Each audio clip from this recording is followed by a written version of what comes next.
وہ پھر ادھر سندھ حکومت سے بھی لڑتے رہے. میرا ان سے بڑا سوال بھی تھا یہ پرسوں, تو انہوں نے کہا کہ میں تو کہہ رہا ہوں کہ الیکشنز ہی نہ کرائیں کیونکہ یہ پیسہ ضائع ہوگا ملک و قوم کا, یہ پیسہ غریبوں میں بانٹ دیں. انہوں نے تو یہ حل بتا کے گئے وہ پرسوں. سو پاکستان تحریک انصاف کیا اس سے متفق ہوتی ہے اور کیسے دیکھ رہی ہے لوکل گورنمنٹ کے الیکشنز کو, پھر آگے کیا ہوگا؟ اور آپ کے چونکہ وہ اتحادی ہیں تو پھر آپ کس طرح سے کریں گے؟ کیونکہ اب تک تو سندھ حکومت اگر ان کو ان کے اختیارات دینے میں ناکام رہی ہے تو پھر آگے بھی سسٹم تو یہی ہے نا. جی دیکھیں, پہلی چیز تو یہ ہے کہ ہم ایک چیز پہ تو ضرور متحد ہوں گے کہ سندھ گورنمنٹ کا لگتا نہیں ہے کہ کوئی ارادہ الیکشن کرانے کا.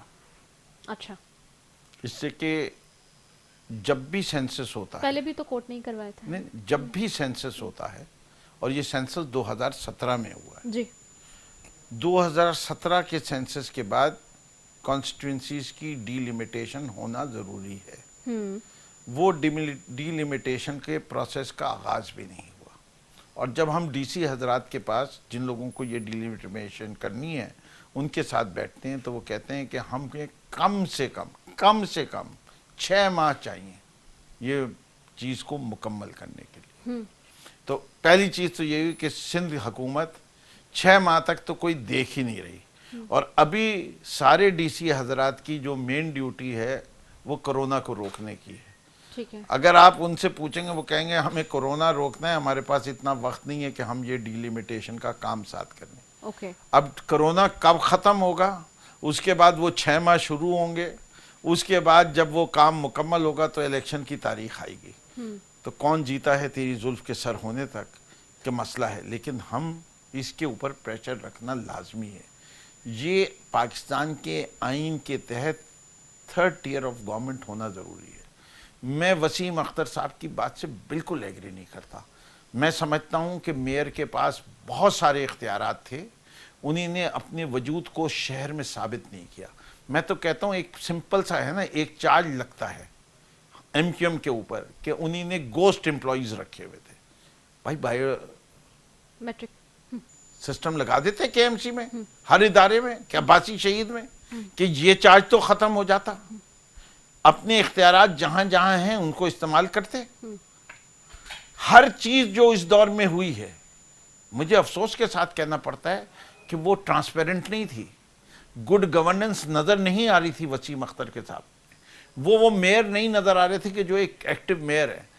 میں سمجھتا ہوں کہ چاہے وہ نعمت اللہ صاحب ہوں, چاہے مصطفیٰ کمال صاحب ہوں, دونوں کے لیے کم سے کم یہ تو کہا جا سکتا تھا کہ وہ شہر کے اندر شہری مسائل کو حل کرتے ہوئے کوشاں تو نظر آتے تھے. وسیم اختر صرف رونا گاتے تھے, اور اس چکر میں اس شہر کو کورونا کا مرض لگ گیا رونا سے. جو کام کرنے کے تھے وہ بھی نہیں کیے انہوں نے. صحیح. تو میں تو کرٹیکل ہوں وسیم اختر کا. میں ایکچولی میں ان کی پارٹی کا نہیں, میں ان کی ذات کا اور شخصیت کا کرٹیکل ہوں. صحیح. اور میں سمجھتا ہوں کہ ان کی پارٹی کو بڑے غور سے دیکھنا پڑے گا. یہ شہر کراچی اگر وسیم اختر جیسے میئر لے کے آئیں گے تو پاکستان تحریک انصاف کا کام بہت آسان ہو جائے گا. اور ہم سمجھتے ہیں کہ اس شہر کے مسائل جو ہیں ٹوپی ڈرامہ کے شکار ہوئے ہوئے ہیں. وہ ٹوپی ڈرامہ کیا ہے وہ سمجھ لیجئے. ٹوپی میئر کہتا ہے صوبائی حکومت مجھے اختیار نہیں دے رہی, صوبائی حکومت کہتی ہے مرکز مجھے پیسے نہیں دے رہی, مرکز کہتا ہے کہ 18ویں ترمیم کے بعد جو ہے یہ مسائل صوبے کے ہیں اور یا بلدیاتی نظام کے. یہ ٹوپی ڈرامہ اسی وقت ختم ہوگا جب مرکز, صوبے اور بلدیات میں ایک ہی جماعت کی حکومت ہو. کراچی کے مسائل اتنے بڑھ چکے ہیں کہ صرف کراچی کے وسائل سے یہ حل نہیں ہوں گے. لیکن ابھی جیسے کہ آپ نے خود ذکر کیا کہ لاہور کو بھی دیکھ لیں, ہم پنجاب کی صورتحال دیکھ لیں, اور آپ نے خود کہا کہ وہاں پر بھی تو این ایف سی ایوارڈ کے تحت ہی پیسے دیے جاتے ہیں, ایکسٹرا پیسے تو نہیں دیے جاتے, لیکن وہاں کی پوزیشن یہاں سے بہت بہتر ہے. اس کی دیکھیے, اب آپ نے وہ بات کی ہے نا تو اس کی بھی میں وضاحت کرتا. دیکھیں میں سمجھتا ہوں پنجاب کے اوورال تمام شہروں کی سندھ کے شہروں کے مقابلے میں حالات بہتر ہیں. لاہور کے اوپر تو خاص عنایت تھی, تخت لاہور تھا, شریفوں کی گدی تھی, انہی نے پنجاب کا آدھا بجٹ اس شہر میں لگا دیا, تو وہاں کے حالات ذرا زیادہ بہتر. کریڈٹ دیتے ہیں پی ایم ایل این کو, کام کیا انہوں نے وہاں. نہیں دیکھیے, آپ اس کو کریڈٹ سمجھیں یا ڈسکریڈٹ سمجھیں, میں سمجھتا ہوں کہ پورے صوبے میں برابری کے ساتھ کام ہونا چاہیے. یہ کوئی جائز بات نہیں ہے کہ آپ ایک جگہ کو جنت نظیر بنا دے اور باقی صوبہ جو ہے وہ جہنم بنا رہے. اس کا میں حق میں نہیں ہوں, لیکن